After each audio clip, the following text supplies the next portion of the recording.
DCA를 활용한 투자, 그렇게 했을 때 정말 무심할 수 있는 것인지, 퇴직금을 다 쏟아붓고 계신데 계속 깎아먹으면 정말 무심할 수 있습니까? 작년 1월 달에 이미 SK하이닉스가 좋다, 메모리가 계속 주문이 계속 이어지고 있다는 걸 들었음에도 불구하고 그거 잠깐 좋다고 많은 거 아닐까라는 생각이 들어서 크게 담지를 못했던 게 지금도 계속 한이 맺히고 있거든요. 사람은 자기의 의지력이나 나의 멘탈을 믿어서는 저는 안 된다고 봅니다. 아예 그건 저는 포기를 해야 된다고 생각하고 시스템화를 시켜야 된다고 생각합니다. 너무 좋은 명언 남겨주신 것 같아요. 자, 제가 방금 짠한 이유는 부담스러운 질문을 드리기 위해서 미리 분위기를 만들어 놓은 것입니다. 여기 책 제목 상단에 있는 것처럼 시가총액 탑10 기업, 이거 키워드고요. 그 DCA, 소위 자동 투자 시스템, 이걸 통해서 나는 나의 일에 집중하자. 투자하는 일에 시간 뺏기고 감정 소비하고 체력 소비하고 하지 말고, 시간 비용 투자하지 말고 자동 투자 시스템으로 AI 시대에 맞게 투자 의사 결정했으면 좋겠다. 그 부분에 대해서 저는 정말 100% 공감합니다. 그런데 제가 반문을 드리고 싶은 것은 미국의 탑10 기업의 시가총액이 대략 전체 S&P의 40% 정도 되고요. 한국의 경우에는 그냥 SK, 현대차, 그리고 삼성 이렇게 하면 전체 시가총액의 40% 정도 됩니다. 미국은 10개 기업이 40%고 한국은 3대 기업이 40% 정도 되는 거예요. 근데 이 비중마저 굉장히 강하게 올라온 거거든요. 그러면 이런 접근보다, 왜냐면 이렇게 해도 잃지 않는 투자를 한다. 근데 우리는 투자라는 것은 기회비용을 고려했을 때 이거보다 더 높은 수익성의 기회가 있었다면 그 높은 수익성의 기회를 포기한 투자는 좋은 추천 투자는 아닌 거거든요. 결론적으로도 봐도 한국 기업에 투자하는 것이 더 유리했었다라는 평가가 좀 내려져요. 그러니까 탑10 기업 그리고 DCA로 투자하는 것까지는 제가 100% 공감하지만 근데 왜 미국 기업이냐라는 질문을 되묻지 않을 수가 없습니다. 그래서 오히려 탑10 기업 중에서도 한국 탑10 기업에 투자하거나 한국 유망산업의 ETF들도 많이 있으니까 그런 식으로 접근하는 것도 좋은 방법일 수 있겠다 하는 분명히 지금쯤에 많은 분들의 의문이 있을 것 같습니다. 이 부분에 대해서 혹시 어떻게 생각하시는지 여쭙고 싶습니다. 저는 중요한 것은 자신이 잘 아는 자산에 투자하는 거라고 생각합니다. 그래서 나는 미국 기업보다는 한국 기업을 더 잘 알고 더 친숙하고 더 정보를 얻기도 좋다고 하면 저는 한국 기업도 저는 좋다라고 생각합니다. 다만 저는 이제 조금 더 가자면 한국 기업보다 미국 기업이 조금 더 그런 것은 S&P 500이나 나스닥 100이 지난 몇십 년간 길게 우상향해 왔다라는 그 데이터가 저는 가장 좀 믿을 만하다고 생각하고 저는 이제 샀다 팔았다 하는 사람이 아니니까 좋을 때도 나쁠 때도 10년, 20년을 있어야 되는데 그런 긴 시간 동안 있기 위해서는 데이터가 저는 필요했었고요. 그런 데이터가 믿을만 하다고 봤기 때문에 이거면 앞으로도 또 믿을만 하겠다라고 본 것이기도 합니다. 그래서 저도 이제 작년에는 S&P 500이랑 나스닥 100만 투자를 하다가 위주로 투자하다가 뒤늦게서야 SK하이닉스랑 이제 삼성전자에 들어갔는데 그것도 저는 계속해서 HBM이라든가 메모리에 계속 관심이 있어서 작년 1월 달에 이미 SK하이닉스가 좋다, 메모리가 계속 주문이 계속 이어지고 있다는 걸 들었음에도 불구하고 사람의 이 선입견 때문에 그거 잠깐 좋다고 많은 거 아닐까라는 생각이 들어서 크게 담지를 못했던 게 지금도 계속 한이 맺히고 있거든요.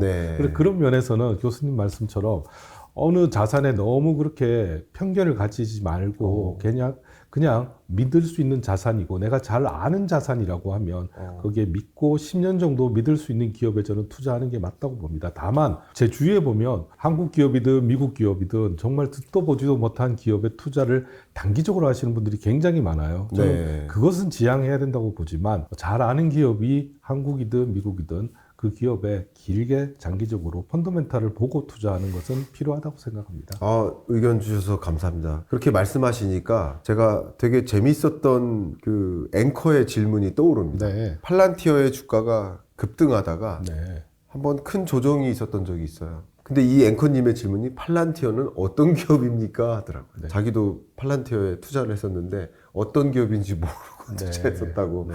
그게 갑자기 떠오릅니다. 네. 예, 참 재밌는 제 하나의 일화입니다. 그러면 이쯤에서 이 질문을 안 드릴 수가 없습니다. 무심 투자죠. 네. DCA를 활용한 투자. 무심 투자를 주장하시지만 그렇게 했을 때 정말 무심할 수 있는 것인지. 네. 예를 들어서 퇴직금을 다 쏟아붓고 계신데 네. 그렇지 않습니까? 네, 맞습니다. 퇴직금이 계속 깎아먹으면 기분이 좋을 수가 없잖아요. 정말 무심할 수 있습니까? 네.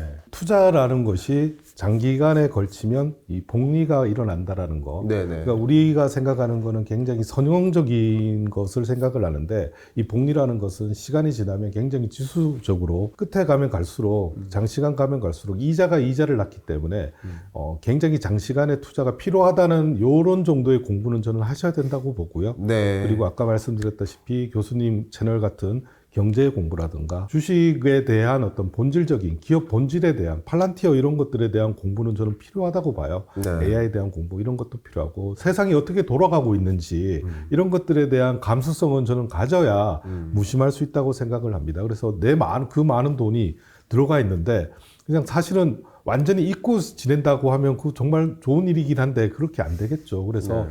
그런 것들에 대한 공부는 저는 필요하다고 보고요. 또 하나가 중요합니다.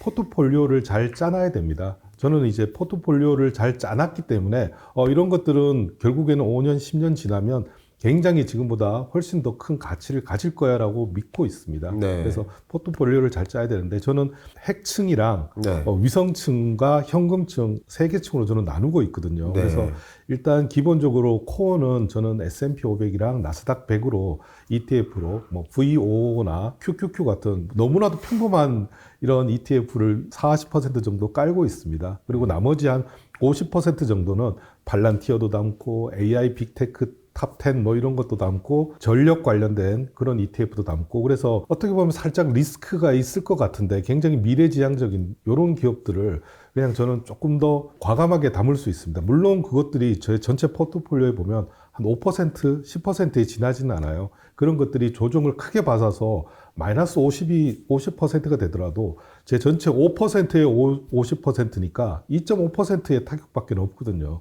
그래서 타격감이 굉장히 적습니다. 그래서 네.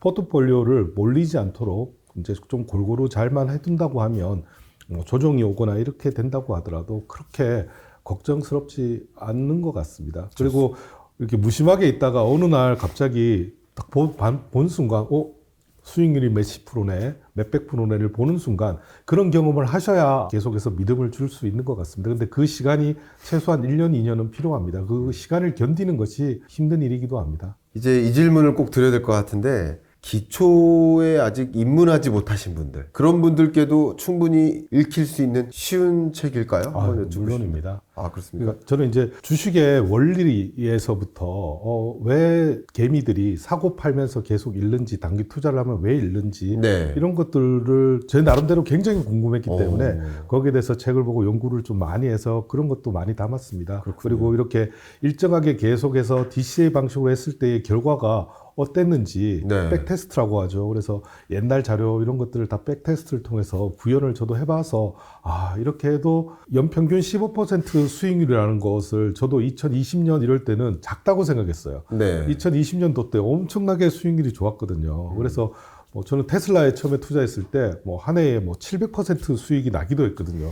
700%가 났는데 연평균 15%는 굉장히 작다는 생각이 또 드는 분들이 있을 겁니다. 하지만 이게 10년, 20년 되었을 때 15%의 연평균 수익률은 어마어마한 나중에 수익으로 되돌아오거든요. 그렇기 때문에 그런 것을 ETF로 쉽게 시작할 수 있다는 것을 증명하고 담았기 때문에 충분히 제 책을 읽으시면 자신감을 얻으실 수 있을 것 같습니다. 감사합니다. 그러면 우리 초보 투자자 여러분들 위해서 지금 저희가 이렇게 길게 이야기하는 동안 제일 어려운 단어 하나가 있었습니다. 네.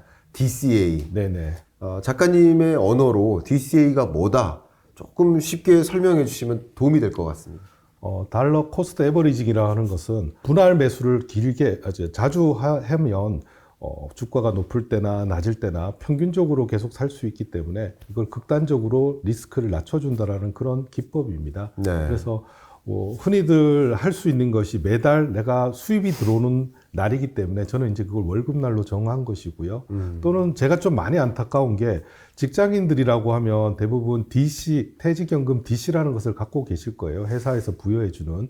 이게 이제 보면 DB형과 DC형이 있는데 여전히 DB를 갖고 계신 분들이 훨씬 더 많으세요. 이거는 옛날식의 퇴직금을 확정적으로 받는 겁니다. 그래서 투자하는데 전혀 쓸 수가 없고요. 근데 DC를 선택하지 않고 DB를 선택하시는 분들이 굉장히 많습니다. 그래서 DC를 과감하게 선택을 하시고 안전하게 DC 투자라는 것이 회사에서 매달 돈을 넣어주거든요. 네. 어쩔 수 없이 월 분할 매수가 될 수밖에 없습니다. 그래서 저도 사실은 DC를 하다가 퇴직연금 DC를 하다가 이렇게 DCA라는 방식이 굉장히 좋은 거구나를 몸소 체험을 했던 겁니다. 이게 영어라서 퇴직연금 DC형이라는 것과 DCA는 좀 다른 건데요. 그렇죠. DCA 기법으로 하는 그 좋은 것이 이제 퇴직연금 DC다. 이렇게 말씀드릴 수 있겠습니다. 또 쉽게 설명해 주셔서 감사하고, 우리 망건당 TV에서 진행하고 있는 이 김광석의 경제포차 공식 질문이 있습니다. 네. 마지막으로 이 책에서 꼭 전달하고 싶은 그 한 문장이 있을 겁니다. 네네. 정말 많은 문장들이 있지만 그 한 문장을 지정해서 한번 직접 낭독해 주시면 어떨까 네. 요청을 드려보고 싶습니다. 네네. 411페이지인데요. DCA라는 방법을 제가 이제 계속 강조를 하고 있는데, DCA를 하더라도 자동화하라. 월급날 증권 계좌로 자동 이체, 주식 앱의 자동 매수 기능을 켜놓으면 끝이다. 의지력은 믿을 게 못 된다. 시스템이 나를 대신 투자하게 만들어라. 생각 없이, 감정 없이. 라는 부분입니다. 이거는 제가 이제 경험을 한 건데요. 저도 이제 2023년에부터 DCA를 했는데, DCA를 하더라도 월급 다음날 제가 직접 매수를 했거든요. 근데 이게 DCA를 하겠다라는 마음까지는 먹었지만 제가 직접 하다 보니까 월급 다음날 살려고 했더니 너무 주가가 높은 거예요. 이렇게 높을 때 사는 거는 좀 아니지. 네. 좀 떨어질 때까지 기다려야지 하다가 기다렸는데 다음 주에도 안 떨어지는 거예요. 네. 그래서 다음 주에 사야 되나? 지난주 샀으면 더 쌌는데 이걸 네. 사람이 내가 돌이킬 수 없는 시간이긴 한데 더 이상은 알고는 못 사겠더라고요. 더 비싼 가격에. 그러다가 결국에는 더 높은 가격에 샀는데 사고 나니까 떨어지더라고요. 네. 이런 경험을 했고, 또 직장 생활하니까 바빠서 있기도 하고 해서 저는 이제 이거를 자동 매수되게 해놨는데, 사람은 자기의 의지력이나 나의 멘탈을 믿어서는 저는 안 된다고 봅니다. 믿을 게 전혀 못 되고요. 연습하거나 마음을 굳게 먹는다고 해서 되는 일이 아니라 아예 그건 저는 포기를 해야 된다고 생각하고 시스템화를 시켜야 된다고 생각합니다. 그래서 DCA를 하더라도 자동 매수가 되게끔 시스템을 해야 이것이 완전해지는 거지, DCA 내가 매달 사야지라는 마음으로는 부족하다, 이런 말씀을 드리고 싶습니다. 야, 오늘 정말 좋은 말씀 감사하고요. 우리 망건당 TV 김광석의 경제포차 출연하신 소감 말씀 마지막으로 여쭙고 마무리할까 합니다. 네, 굉장히 떨릴 줄 알고요. 사실 어젯밤에 잠을 잘 못 잤습니다. 너무 긴장이 돼서. 이런 유튜브에 나온 게 이제 처음이라서.